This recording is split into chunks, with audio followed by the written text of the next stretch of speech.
Dustin Boydell.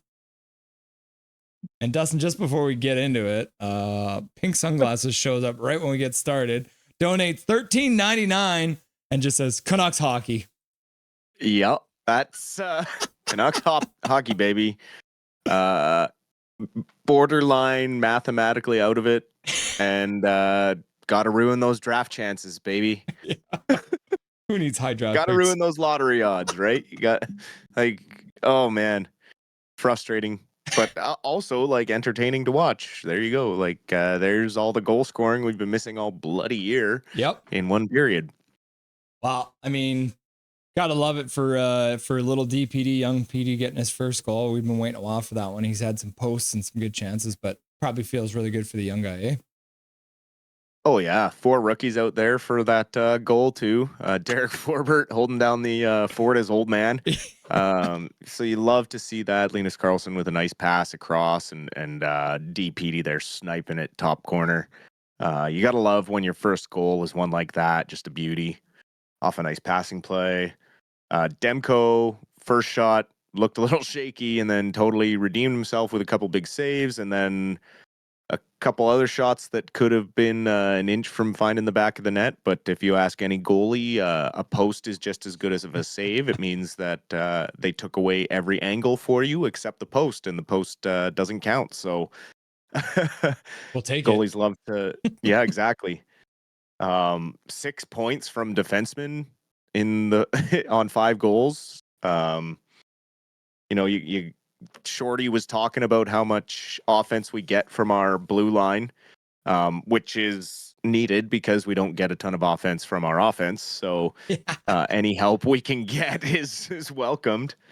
Besser, of course, has to get one on the power play there because I've been kind of ragging on him a bit.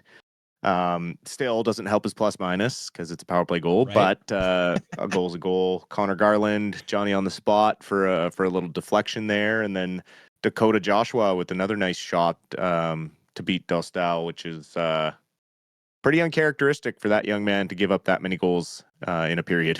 I think it's funny. This is one of those things too, because we always talk about Canucks logic, right? And then the first, the Hronek goal is like that very high tip that tips top corner, right? But then the next play, now it's almost the exact same play, but this time it's a Canuck tipping it in. So it's like back-to-back goals that look exactly the same, only Anaheim caused one of them and then Brock Besser caused the other one. So it's just Canucks logic, right? We see that kind of nonsense on a regular basis. Oh, 100%. It's this is what it is. 100% on the power play. Haven't had to kill one yet. They've got lucky that they haven't given up a couple. And yeah, I mean, just keep going, I guess. Now we watch them park the bus in the second period and give back 4 goals to Anaheim, and suddenly it's tied up, right? Isn't that's totally what's going to happen? We're going to lose this one in the shootout, aren't we?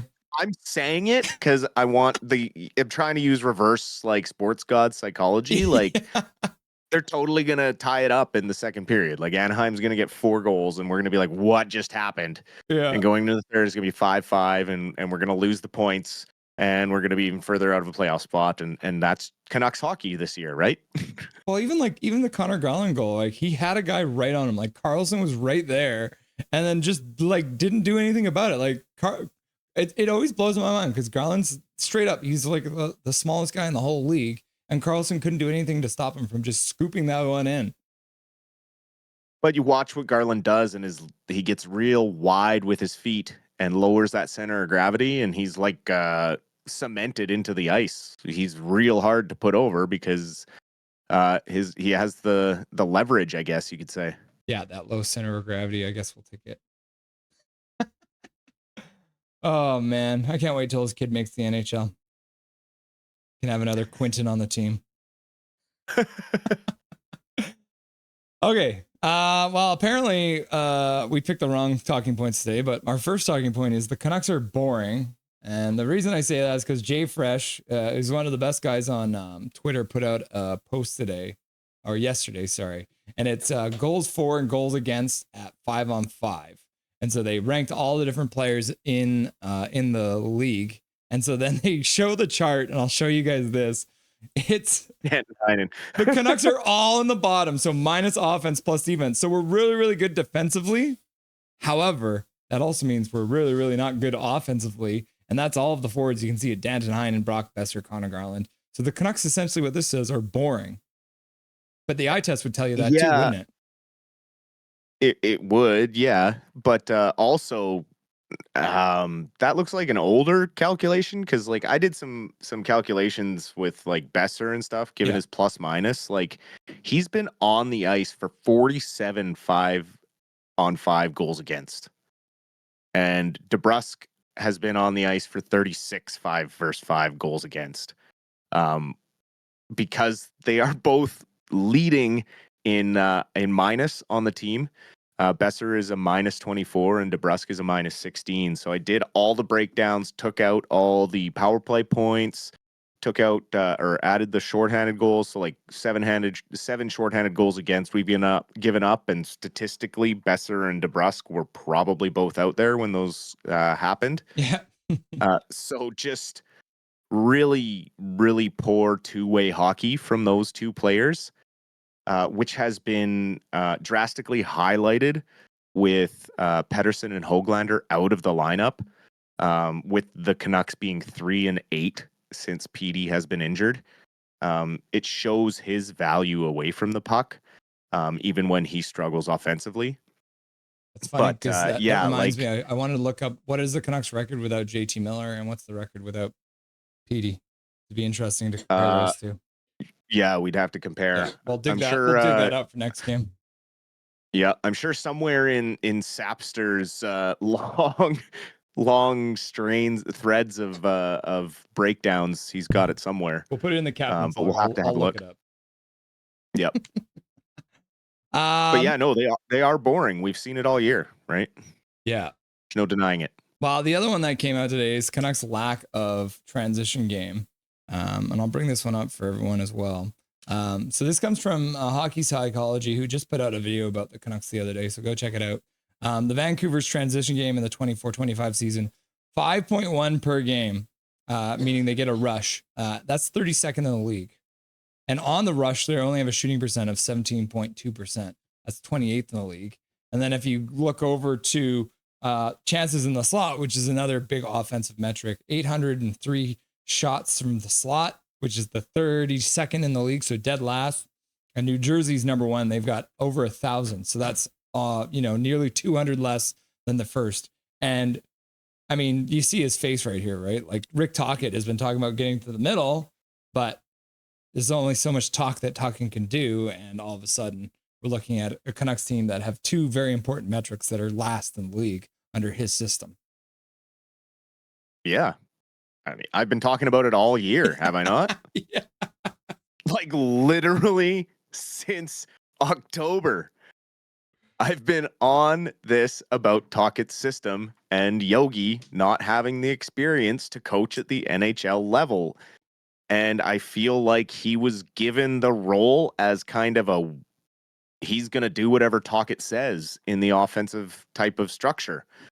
The rush, not surprising. They had that stupid set play. They still go back to it sometimes where there's three man wide. It's almost like the flippin' flying V from Mighty Ducks minus the two defensemen. Mm-hmm. They go straight across the blue line and they dump it to the boards. Instead of one guy trying to turn on the jets and get to the middle, they dump it to the boards, and it was either a lame shot wide of the net or into the pads of the defender because they got guys just backing up and taking the lanes away. Like there's literally nothing you have to defend. It was the most predictable offense in the NHL and still, for the most part, continues to be. Tonight is an outlier because we're getting a couple bounces go our way, and Anaheim's awful, for lack of a better term. They don't really have, like, they are well eliminated from the playoffs. They don't really have any reason to give 110% out there right now. They're probably thinking about going home to California and getting the golf clubs out. Absolutely. So it's like, it's good to be excited about 5-1 lead right now, but at the same time, it's like against a team that doesn't care. Yeah. So Let's talk about the fact that Jim Rutherford is a bully. He uses the media against his team, against his players, against his coaches, against anyone that he can. And then Bruce Boudreau did an interview about the Rick Tocchet situation and says, I can see how Vancouver management works. There were what they'll do is, and they did the same thing to me when they wanted me to sign my deal. They put it in the public and then they say, hey, if you don't do this, then we're going to do this. So the MO on that, as soon as I heard about the Rick Tocchet situation, I said, I know exactly what President of Hockey Ops, Jim Rutherford, is doing here. And it's almost like bullying him into signing a deal. It's not the first time we've seen it. Probably won't be the last, right? And I think the whole thing that Boudreau's kind of talking about is the whole Quinn Hughes won't stay if Tocchet doesn't sign and that sort of stuff. Like, yeah, Quinn said he's the best coach he's ever had, or one of his favorite coaches he's ever had. But not once has he said that ties to his loyalty to the Canucks organization. That kind of became fabricated out of whatever some of these stories all season kind of come out. And we've seen it pretty much since Rutherford got here. He came in as president of hockey ops. Alvin came in as GM, but Rutherford pulled all the strings for the first year and a half as general manager. Like, Alvin didn't really have any say. He was just kind of the figurehead GM. And then as it transitioned into, this year, Alvin kind of learned to be that way as well. Like, the way he publicly scrutinizes all his players, there's no real positive talk about any of them. It's always, oh, we don't have superstars, or we don't have guys stepping up to be superstars, or it's always critical, critical, critical. There's no real positivity from our management. And we saw it similar when Bo Horvat got traded and his contract situation. It kind of got gross in the media about how he wanted X amount of dollars, and they were saying, he's this kind of player and blah, blah, blah. And now look, he's on the about to have his fourth straight 30-goal season. He's really done his best to try and push New York further with Barzal missing so much time this season and them going through similar injury troubles to the Canucks.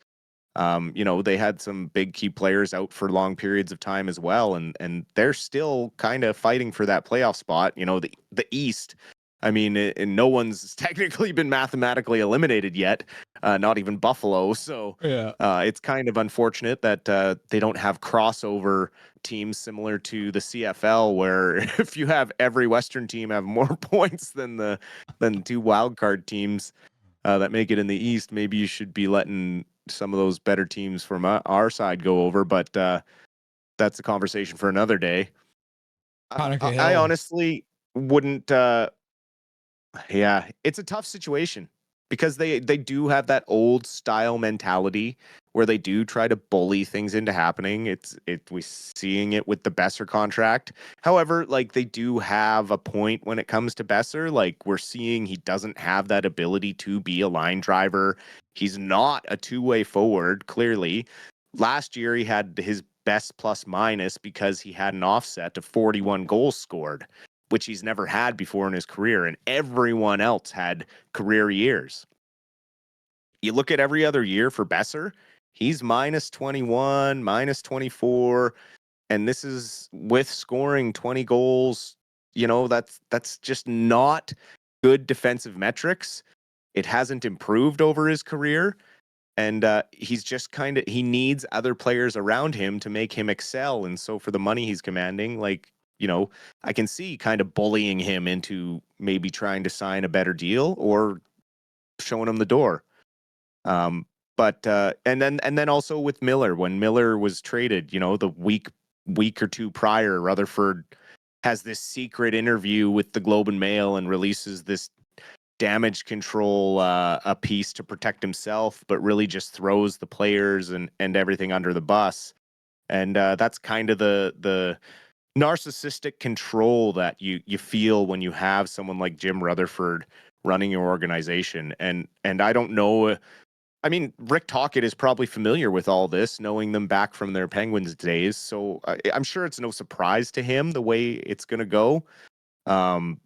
But I mean, I really feel like if they do the club option, he's going to be on a real short leash starting next season, and he maybe gets 20 games. And if there's no improvement in the offense, he'll be gone. He's the scapegoat. Maybe he'll take Yep. Yogi with him because Connor Hill just donated $2 and says hashtag fire Yogi. What's his name? Dustin will agree with. Okay. 100%, Connor. Fire Yogi Shevevskovsky. Yeah. Abbey Canucks. Let's quickly hop on and see those. News. We're on the Abbey Canucks Abbey playoff Canucks train, baby. So their first game we're going to look at was the Tuesday, April 1st. It was the April Fool's Day game against the Bakersfield Condors. Can you tell me what happened in that one? Didn't we broke that one down? Did we not? The 2-1? Did we not have time? We did not have time for that one. Okay, well, we're going to talk about it. That was their record-setting 10th victory in a row, 10th franchise, or setting a franchise victory for most wins in a row. They let's be clear, this one looked like they were going to get goalied. They were throwing everything they had at the Condors, and their goaltender, Brett Brochu, was standing on his head. Condors came out flying, got a goal 15 seconds into this game, which is very uncharacteristic for the Abbotsford Canucks. One of their characteristics lately has been really strong starts, coming out of the gate, getting the first goal, getting up early. This one went all the way to the third period, 1-0 Bakersfield, and Abbey just couldn't find a way.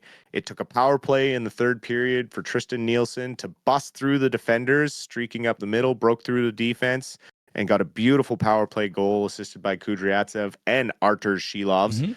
And then later in the period, Phil DiGiuseppe getting another goal.